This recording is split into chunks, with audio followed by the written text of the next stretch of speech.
नमस्कार दोस्तों, मैं लता।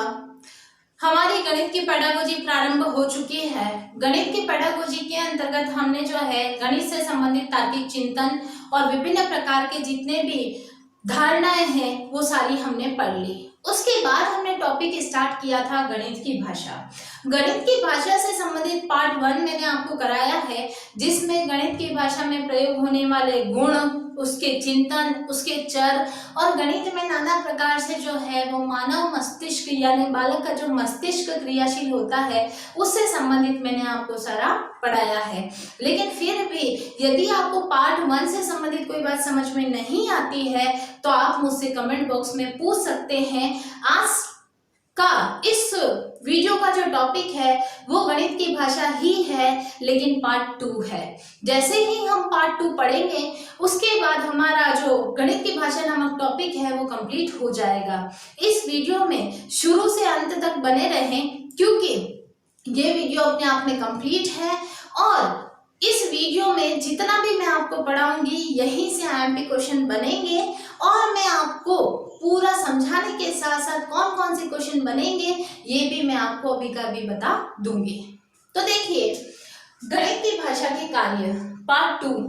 अब गणित की भाषा के क्या कार्य होते हैं तो देखिएगा, यदि मैं एक बच्चे को मार्केट में ले जाती हूँ और यदि वो 1 रुपए का सामान लेता है, अब दुकानदार उसे 9 रुपए देता है तो बच्चे को गिनना भी आना चाहिए। तो इस प्रकार से गणितीय गणना जब की जाती है तो मुख्य रूप से मानसिक उद्वेलन का कार्य जो है वो गणित करता है। लेकिन हम अगर पारिभाषिक रूप में देखें तो गणित की भाषा के क्या कार्य हैं?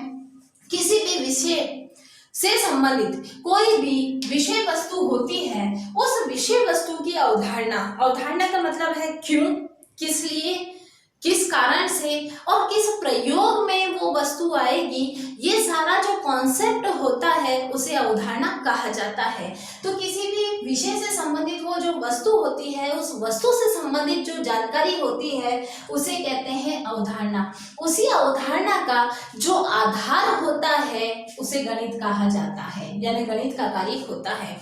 हम भी हमारे दैनिक जीवन में कोई भी कार्य करते हैं तो क्यों करते हैं? नुकसान के लिए नहीं, हम भी उससे संबंधित जो है वो प्रॉफिट के लिए करते हैं। अर्थात हम जो भी कार्य करते हैं उसमें या तो नुकसान होता है, फायदा होता है, लेकिन उस कार्य को करने से पहले हमारे दिमाग में जो उसकी एक गणना या यूं कहूँ कैलकुलेशन या यूं कहूँ कि रूपरेखा बनती है, वो सारी रूपरेखा उस वस्तु से संबंधित होती है और उसी रूपरेखा का जो आधार होता है वो गणित होता है कि मैं कार्य करूं तो मुझे क्या फल मिलेगा, अच्छा मिलेगा या बुरा मिलेगा। तो ये सब अवधारणाओं के अंतर्गत आता है।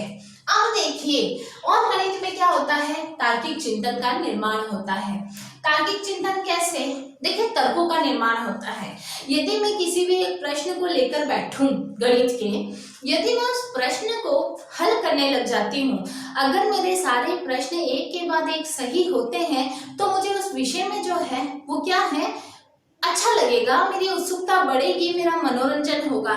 लेकिन गणित ऐसा विषय है जिसमें प्रश्न यदि सही होते हैं तो मनुष्य जो है या बालक जो है उसके बाद एक सारे प्रश्नों को करता है। लेकिन जहां पर आपको किसी प्रश्न पर आप अटकते हो या उत्तर नहीं आता है तो उससे संबंधित फिर आपका दिमाग जो है या मस्तिष्क जो है वो चिंतन करने लग जाता है और इसी कारण आप उस उत्तर को लाने के लिए जो नाना प्रकार के प्रयास करते हो वही प्रयास जो है तार्किक चिंतन कहलाता है। इसीलिए गणित का कार्य क्या है? तार्किक चिंतनों का निर्माण करना। यानी इस विधि से उत्तर नहीं आ रहा है तो किसी अन्य विधि से जो है उत्तर का निर्माण किया जा सकता है। अब है संकल्पनाओं का निर्माण। गणित के अंतर्गत किसी भी प्रश्न को करने की कई प्रकार की विधियां हैं और इन्हीं विधियों को जो प्रयोग में किया जाता है, तो जो रास्ते हम प्रयोग में लाते हैं, रास्ते का मतलब विधियां, उन विधियों को संकल्पनाओं के नाम से जाना जाता है। कल्पना करना, उस कल्पना को यदि हम व्यवहार में लेते हैं तभी वो संकल्पना का रूप धारण करती है। उसके बाद पारिभाषिक शब्दावलियां सरल बनाना। देखिए, गणित की अपनी एक पारिभाषिक शब्दावलियां हैं, जैसे पाइथागोरस है, जैसे ट्रिग्नोमेट्री है। तो ये सब क्या है? पारिभाषिक शब्दावलियां हैं। उसे आराम से, आसानी से सरल बनाना, जिसे कमजोर से कमजोर बच्चा भी गणित विषय में जो है वो क्या कर सके, महारत हासिल कर सके।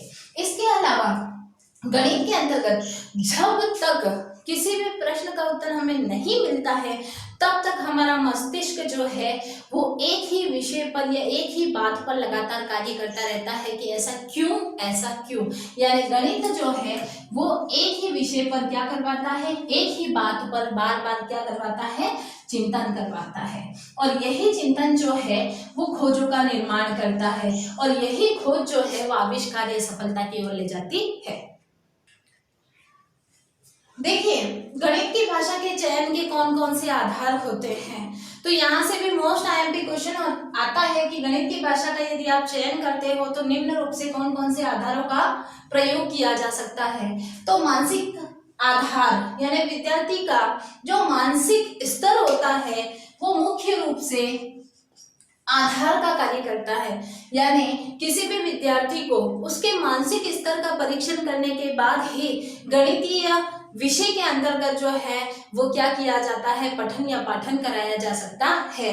तो गणित विषय की संकल्पनाओं का जितना भी निर्माण किया जाता है वो सारा निर्माण जो है उसकी मानसिक स्थिति को ध्यान में रखते हुए किया जाता है।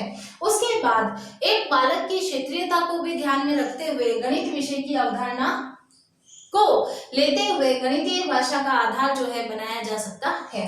उसके बाद गणित की जो प्रकृति होती है उस प्रकृति को किस प्रकार से उसके स्वरूप को विस्तृत रूप से समझाया जाए, ये भी गणित के अंतर्गत जो भाषा है उस भाषा का जो है वो आधार होता है। उसके बाद यदि मैं बात करूं तो व्यवहारिक जितनी भी शब्दावलियां हैं वे सारी शब्दावलियां जो है वो गणित विषय के अंतर्गत कार्य करती है।